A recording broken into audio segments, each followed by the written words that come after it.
નમસ્કાર દર્શક મિત્રો, મહત્વના સમાચાર મળી રહ્યા છે ખેડબ્રહ્માથી. ખેડબ્રહ્મામાં રાત્રિ દરમિયાન પડેલા વરસાદના કારણે ઉપરવાસમાં વધુ વરસાદ હોવાના કારણે ખેરવા ડેમ ઓવરફ્લો થતાં જ ત્યાં લોકોના ટોળે ઉમટી પડ્યા હતા. તે પહેલાં હરણામાં નદીમાં પણ પાણી છોડવામાં આવ્યું હતું.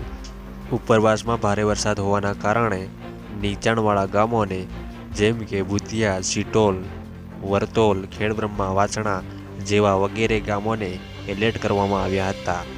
જેમાં પ્રાંત સાહેબ, જિલ્લા કલેક્ટર સાહેબ દ્વારા સૂચના પણ આપવામાં આવી હતી કે નદીમાં વધુ પાણી છોડવામાં આવે તેવી શક્યતા હશે. જેમાં ભારે વરસાદના કારણે નીચાણવાળા અમુક ગામોને એલર્ટ કરવામાં આવ્યા હતા. ઉપરવાસમાં ભારે વરસાદ હોવાના કારણે કલેક્ટર સાહેબ દ્વારા અને પ્રાંત સાહેબ દ્વારા કડક સૂચના આપવામાં આવી હતી કે નદીમાં કોઈએ જવું નહીં, તેમજ ભારે વરસાદના કારણે ઉપરવાસમાં પાણી છોડવામાં આવે તો ત્યાંથી હટી જવું જોઈએ. જેમાં આજુબાજુના ગામોને એલર્ટ કરવામાં આવ્યા હતા. રિપોર્ટર સતીશ મનસ સાથે વિશે ન્યૂઝ ખેડબ્રહ્મા.